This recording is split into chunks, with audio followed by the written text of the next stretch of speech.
नमस्कार, मैं हूं आपके साथ आस्था कौशिक। बीजेपी ने शिक्षक स्नातक एमएलसी के प्रत्याशियों के नाम घोषित कर दिए हैं। पार्टी ने 3 मौजूदा एमएलसीज को फिर से प्रत्याशी बनाया। बरेली मुरादाबाद खंड स्नातक क्षेत्र से जयपाल सिंह व्यस्त, कानपुर उन्नाव स्नातक क्षेत्र से अरुण पाठक, गोरखपुर फैजाबाद स्नातक खंड क्षेत्र से देवेंद्र प्रताप सिंह, कानपुर उन्नाव शिक्षक क्षेत्र से वेणु रंजन भदौरिया और झांसी प्रयागराज शिक्षक स्नातक क्षेत्र से डॉक्टर बाबूलाल तिवारी विधान परिषद के चुनाव में प्रत्याशी होंगे।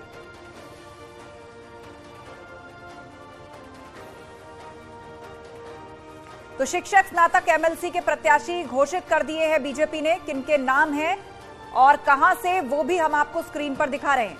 उन्नाव शिक्षक क्षेत्र वेणु रंजन भदौरिया, कानपुर, झांसी प्रयागराज शिक्षक स्नातक क्षेत्र डॉक्टर बाबूलाल।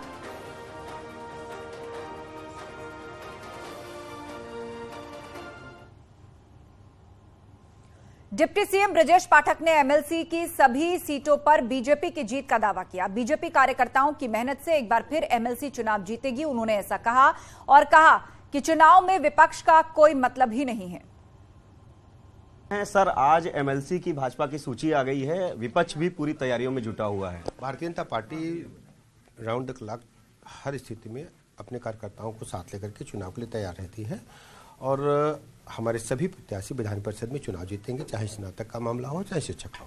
लेकिन विपक्ष पूरी तैयारियों में सर जुटा है। विपक्ष बुरी तरह से डिरेल्ड है, उसका कोई मतलब नहीं। आप देखेंगे कि लोग बुरी तरह से परास्त होंगे।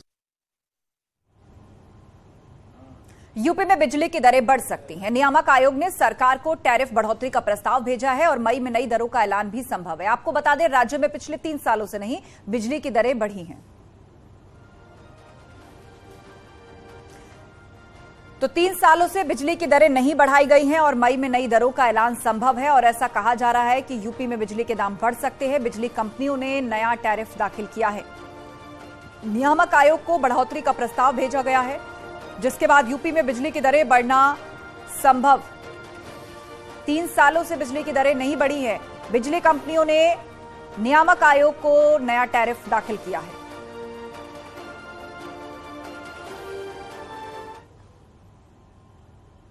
वहीं दूसरी ओर उत्तर प्रदेश में बिजली दरों में बढ़ोतरी के प्रस्ताव का विरोध शुरू हो गया है। यूपी राज्य विद्युत उपभोक्ता परिषद के अध्यक्ष अवधेश वर्मा ने कहा कि बिजली विभाग अपनी नाकामी का ठीकरा उपभोक्ताओं के सर नहीं फोड़ सकता और आर्थिक नुकसान के लिए बिजली विभाग की गलत नीतियों और अधिकारी जिम्मेदार हैं। उन्होंने कहा कि उपभोक्ताओं का बिजली विभाग पर 25,133 करोड़ रुपए सरप्लस है।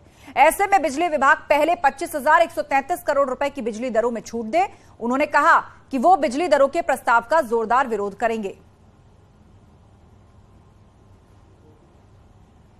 करीब 23% घरेलू बिजली में बढ़ोतरी का प्रस्ताव भेजा गया है। इसको किस तरह आप देखते हैं? कि विद्युत उपभोक्ताओं को बिजली कंपनियों पर 25,133 करोड़ रुपया सरप्लस निकल रहा है, जिसके लिए कल हमने विद्युत नियामक आयोग में याचिका भी लगाई और हमने उनके सामने रखा है कि महोदय, ये देश का कौन सा कानून है जब प्रदेश के उपभोक्ताओं का बिजली कंपनियों पर सरप्लस निकल रहा है। इसके बाद इन्होंने बिजली दरों में घटोतरी के बजाय बढ़ोतरी का प्रस्ताव दे दिया। तो आगे अभी इस पर डिफिशिएंसी नोट जारी होगा, इसके बाद इसकी एक्सेप्टेंस की बात आएगी, फिर इस पर सुनवाई होगी। तो अभी कई फेज में इस पर जब प्रक्रिया चालू होगी तो इनको हर सवाल का जवाब देना पड़ेगा और इनसे हर सवाल का जवाब हम लेंगे भी।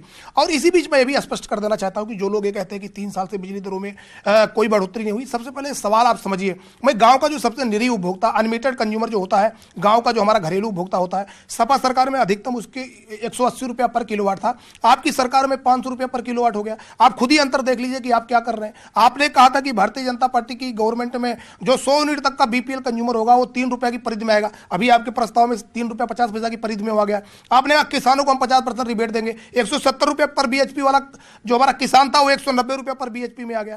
तो एक ऐसा दोहरा मापदंड आप अपना रहे हैं। दूसरी चीज, अभी आपने देखा होगा कि जब हमने 22-23 का टैरिफ आया था तो उसमें 7 रुपया का जो मैक्सिमम स्लैब था कि उत्तर प्रदेश सबसे ज्यादा बिजली दर वाला राज्य है, तो उसको 7 रुपया को हमने 6.50 रुपये में किया और माननीय ऊर्जा मंत्री जी ने बड़ा बड़ी उस पर बातें करी कि देखो हमने क्या कर दिया। अब सवाल ये उठता है कि जो 6.50 वाला था उसको 8 रुपया स्लैब में आप ले गए। तो सवाल उठता है कि हम घरेलू उपभोक्ता जो है वो अपने घर में उद्योग नहीं चला रहा है, वो अपनी आवश्यकता के लिए बिजली का उपयोग करता है, तो उसको उद्योगों की तरह बिजली उससे वसूल नहीं होना चाहिए। तो सब मिला के अभी जो होगा आगे जो भी तय होगा उस पर हम लोग लड़ाई लड़ेंगे। लेकिन निश्चित तौर पर मैं आपको बता देना चाहता हूं कि प्रदेश के उपभोक्ताओं की बिजली दरों में जो भी इन्होंने प्रस्ताव दिया उसको लागू नहीं होने देंगे, क्योंकि विधिक तरीके से, कानूनी तरीके से हर लड़ाई लड़ने के लिए हम लोग पूरी तरीके से तैयार हैं। मथुरा में कोहरे के चलते 8 से 10 गाड़ियां आपस में टकरा गईं। दिल्ली आगरा नेशनल हाईवे पर यह हादसा हुआ। फरा थाना के रैपुरा जाट के पास यह हादसा हुआ। वो तो गनीमत रही कि हादसे में कोई गंभीर रूप से घायल नहीं हुआ।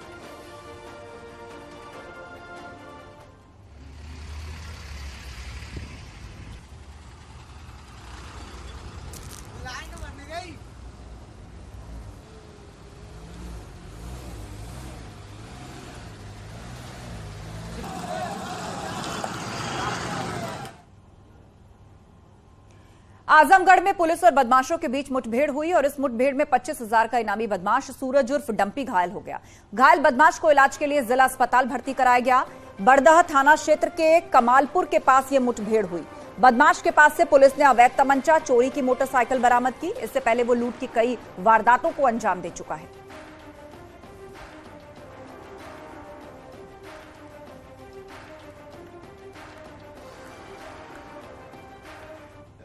इसके पास से चोरी की एक मोटरसाइकिल, अवैध शस्त्र व कारतूस बरामद किए गए हैं।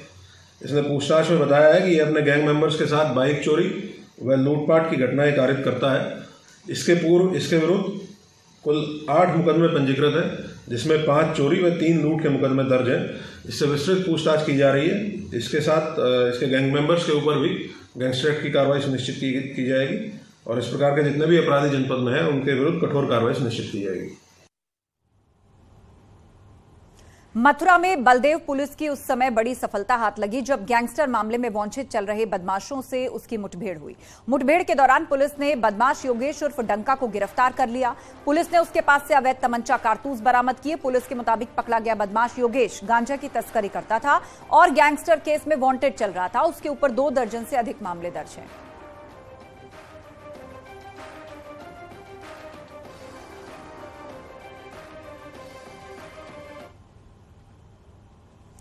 कानपुर के बिकरू कांड में आरोपित अमर दुबे की पत्नी खुशी दुबे को सुप्रीम कोर्ट से कई शर्तों के साथ जमानत मिली है। जानकारी के मुताबिक खुशी दुबे की रिहाई के बाद 6 शर्तों का पालन उसे करना होगा।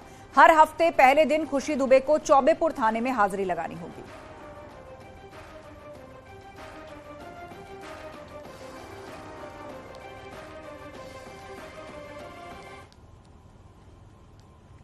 फतेहपुर के सामूहिक धर्मांतरण मामले में पुलिस की कार्रवाई लगातार जारी है। वर्ल्ड विजन इंडिया नामक संस्था के संचालक से पूछताछ हुई है।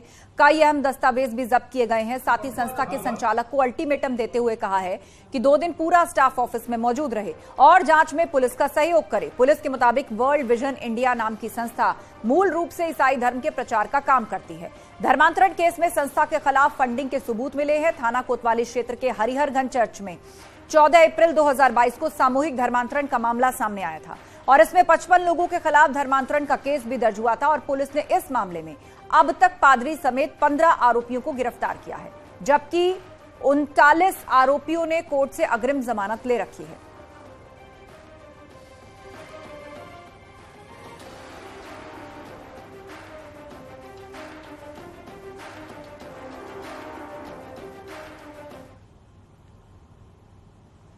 सीबीआई नई दिल्ली यूनिट ने मुन्ना बजरंगी हत्याकांड की जांच शुरू कर दी है। इससे पहले सीबीआई की लखनऊ यूनिट मामले की जांच चल रही है, लेकिन सुस्त जांच की वजह से सीबीआई नई दिल्ली यूनिट को जांच का जिम्मा सौंपा गया है।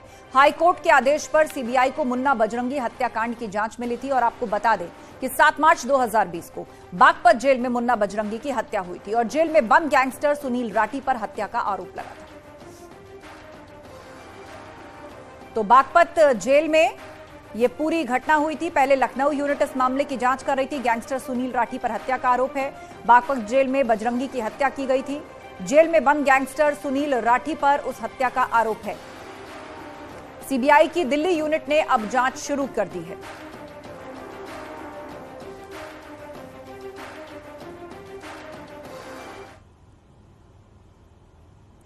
खबरों में आगे बढ़ते हैं। जोशीमठ को लेकर उत्तराखंड के मुख्यमंत्री पुष्कर सिंह धामी ने न्यूज 18 उत्तराखंड के एडिटर अनुपम त्रिवेदी से एक्सक्लूसिव बातचीत की है।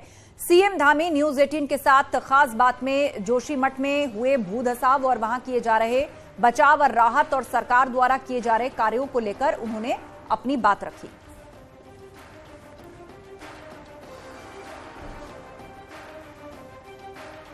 सरकार की हूं, भारत सरकार की हूं, सभी की प्राथमिकता है कि इस समय लोगों को सबसे पहले तो सुरक्षित स्थानों पर किया जाए जो प्रभावित क्षेत्र हैं उन क्षेत्रों से विशेषकर अभी तक हमने लगभग 81 परिवारों को शिफ्ट किया है। 300 के लगभग लोग हैं जिनको सरकारी गेस्ट हाउसों में, होटलों में, अन्य सुरक्षित स्थानों पर भेजा है। 678 ऐसे मकान हैं जिन पर दरारें आई हैं, जिनको नुकसान हुआ है। उनके लिए भी हम दीर्घकालिक योजना बना रहे हैं, उस पर हम लोग काम कर रहे हैं। अभी हमारी प्राथमिकता है कि सबसे पहले जोशीमठ के लोगों का बचाव किया जाए।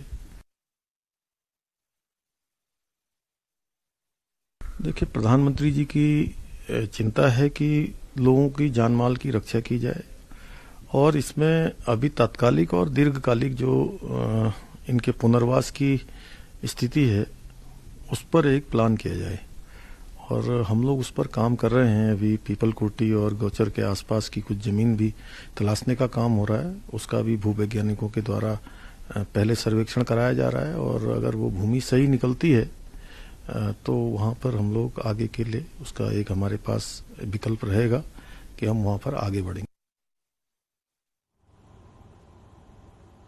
गंगा विलास क्रूज वाराणसी पहुंच चुका है। क्रूज शिप वाराणसी रविदास घाट पहुंच गया है। यहां उसका भव्य स्वागत किया गया।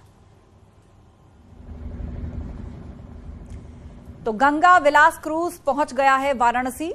ये रविदास घाट है जहां पर ये क्रूज रुका आकर के और यहां इसका स्वागत किया गया। इसका इंतजार हो रहा था। काशी में गंगा विलास का किस अंदाज में स्वागत हुआ। रविदास घाट पहुंच गया विलास क्रूज, गंगा विलास क्रूज, जिसकी तस्वीर इस वक्त आप देख रहे हैं।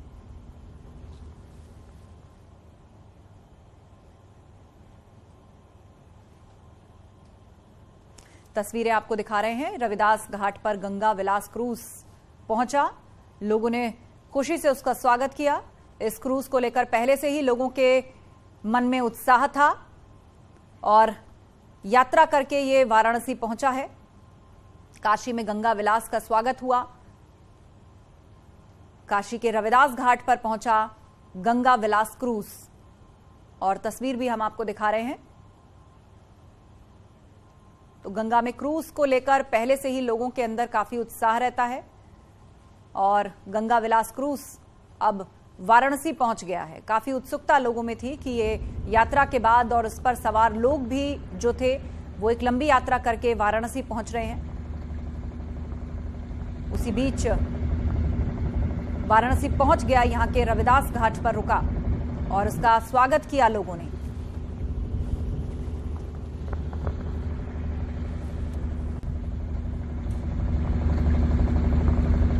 तो ये खास तस्वीर हम आपको बार बार दिखा रहे हैं जहां पर आप देख सकते हैं गंगा विलास क्रूज रविदास घाट पर रुका हुआ।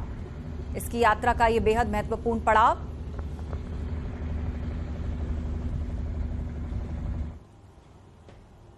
और वक्त एक ब्रेक का है, जल्द लौटेंगे, कहीं मत जाइएगा। आप देख रहे हैं न्यूज़ 18 उत्तर प्रदेश उत्तराखंड। आदरी का बताया जा रहा वीडियो। रामपुर में बीजेपी सांसद को धमकी मिलने का मामला। सांसद की शिकायत पर मुकदमा हुआ दर्ज। धारा 506, 507 में संदीप सिंह के खिलाफ मुकदमा। घनश्याम लोधी को जान से मारने की दी थी धमकी। अमरोहा में हाईवे पर बर्थडे पार्टी मनाना पड़ा महंगा। एसपी ने गाड़ी को किया सीज। उड़दंग काट रहे युवक को हिरासत में लिया। लड़कियों के साथ बोनट पर बैठकर बनाई थी रेल। NH9 गजरौली